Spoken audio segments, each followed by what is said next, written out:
जय श्री कृष्णा। आइए सुनते हैं माघ मास में सुनी जाने वाली गरीब ब्राह्मण की कहानी। कर्मों के फल से सुख और समृद्धि मिलती है। एक दिन श्री कृष्ण और अर्जुन बातें करते हुए महल से दूर निकल गए। मार्ग में उन्होंने एक गरीब ब्राह्मण को भिक्षा मांगते हुए देखा।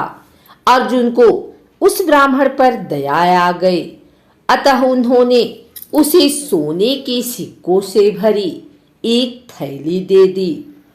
ब्राह्मण बहुत प्रसन्न हुआ और वह सिक्के लेकर घर चल दिया।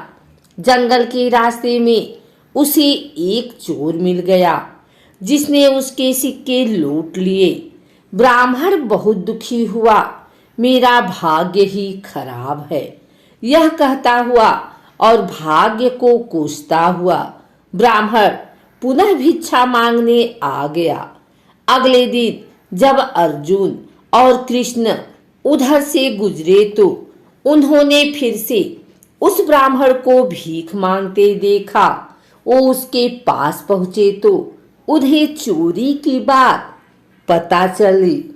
अर्जुन ने फिर से उस पर दया करते हुए उसे एक बड़ा सा हीरा दे दिया। ब्राह्मण घर पहुंचा, उसने हीरा एक पुराने घड़े में रख दिया जिसका प्रयोग नहीं होता था और सोने चला गया। अगले दिन ब्राह्मण के उठने के पहले उसकी पत्नी पानी भरने नदी की ओर गई। पानी भर के लाते समय उसके हाथ से घड़ा फिसलकर गिर गया और टूट गया। ब्राह्मण की पत्नी को याद आया कि घर में एक पुराना घड़ा है जिसका प्रयोग नहीं होता। उसने सोचा क्यों न उसी में पानी भर लिया जाए। वो घर आई, घड़ा उठाया और वापस पानी भरने चल दी। नदी में जब उसने घड़ा डुबोया तो हीरा घड़े से निकलकर पानी में बह गया।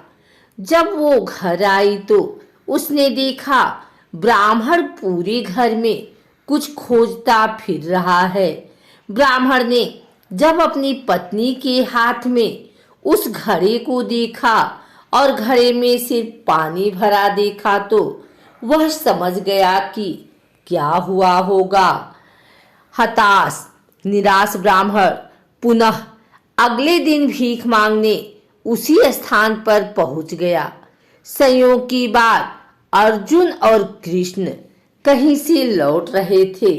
उनका ध्यान फिर उसी ब्राह्मण की तरफ गया। उत्सुकतावश वो उसके पास पहुंचे और उससे पूछा कि अब आपको भीख मांगने की क्या आवश्यकता पड़ गई। ब्राह्मण ने फिर अपनी राम कहानी सुनाई। उसकी दुर्भाग्यपूर्ण कहानी सुनकर अर्जुन श्री कृष्ण से बोले, इस आदमी की किस्मत में सुख समृद्धि लिखी ही नहीं है। मुझे नहीं लगता अब मैं और इसकी मदद कर पाऊंगा। श्री कृष्ण कुछ बोले नहीं, बस उन्होंने उस ब्राह्मण को 2 पैसे दे दिए। ब्राह्मण ने वो पैसे लिए और घर चला गया। घर जाने के बाद अर्जुन बोले, जब मेरी इतना सोना हीरा देने के बाद भी उसका भला नहीं हुआ तो आपके दिए 2 पैसे से उसका क्या भला होगा। श्री कृष्ण मुस्कुराए और बोले, देखते हैं क्या होता है। ब्राह्मण अपने भाग्य को कोसता हुआ घर जा रहा था।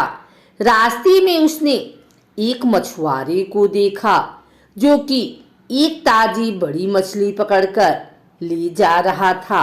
मछली उसके जाल में तड़फड़ा रही थी और छूटने के लिए प्रयास कर रही थी। ब्राह्मण को उस मछली की स्थिति देखकर दया आ गई। उसने सोचा, इस 2 पैसे में मेरा क्या भला होगा, क्यों न इससे इस मछली के प्राण ही बचा लिए जाएं। ब्राह्मण ने वह मछली खरीद ली और उसे पुनः नदी में डालने चल पड़ा। नदी में फेंकने से पहले उसने देखा कि मछली के मुंह में कोई बड़ी वस्तु अटकी हुई थी, जिसकी वजह से वो सांस नहीं ले पा रही थी। जब उसने मछली का मुंह खोलकर बाहर निकाला तो वही बड़ा हीरा निकला जो उसे अर्जुन ने दिया था। ब्राह्मण हीरा पाकर खुशी से चिल्ला पड़ा, देखो देखो, मिल गया, मिल गया, आखिर मुझे मिल ही गया। उससे थोड़ी ही दूर पर वही चोर जा रहा था जिसने ब्राह्मण के सिक्के चुराए थे। उसने जब यह आवाज सुनी और ब्राह्मण को नदी की तरफ से आते हुए देखा तो चोर डर गया। चोर ने उसे देखकर पहचान लिया था कि यह वही व्यक्ति है जिसके सिक्के उसने चुराए थे। ब्राह्मण के चिल्लाने की आवाज सुनकर उसे लगा कि ब्राह्मण ने उसे पहचान लिया और अब वो उसे पकड़वा कर सजा दिलवाएगा।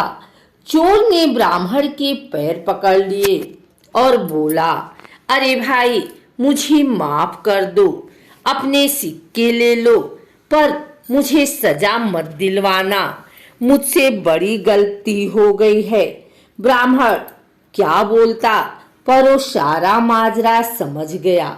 उसने चोर को माफ किया, अपने सिक्के लिए और खुशी से मगन अपने घर चला गया। अगले दिन ब्राह्मण सीधे अर्जुन के पास पहुंचा और उन्हें सारी बात बताई। ब्राह्मण ने अर्जुन को धन्यवाद दिया और चला गया। उसके जाने के बाद अर्जुन श्री कृष्ण से बोले, हे प्रभु, यह क्या चमत्कार है। मेरे सिक्के और हीरे तो उसकी सहायता नहीं कर पाए, पर आपके दिए 2 पैसों ने कमाल कर दिया। इसका कारण जरा स्पष्ट करें। श्री कृष्ण बोले, अर्जुन, यह चमत्कार नहीं, सृष्टि का नियम है जिस पर दुनिया काम करती है। जब उसके पास ढेर सारे सिक्के और हीरे थे तो वह सिर्फ अपने बारे में, अपनी जरूरतों के बारे में ही सोच रहा था। लेकिन जब उसके पास 2 पैसे थे तो भी उसने उस मछली के भले के लिए खर्च कर दिए। इसलिए फिर उस ब्राह्मण के जरूरतों की जिम्मेदारी मैंने ली।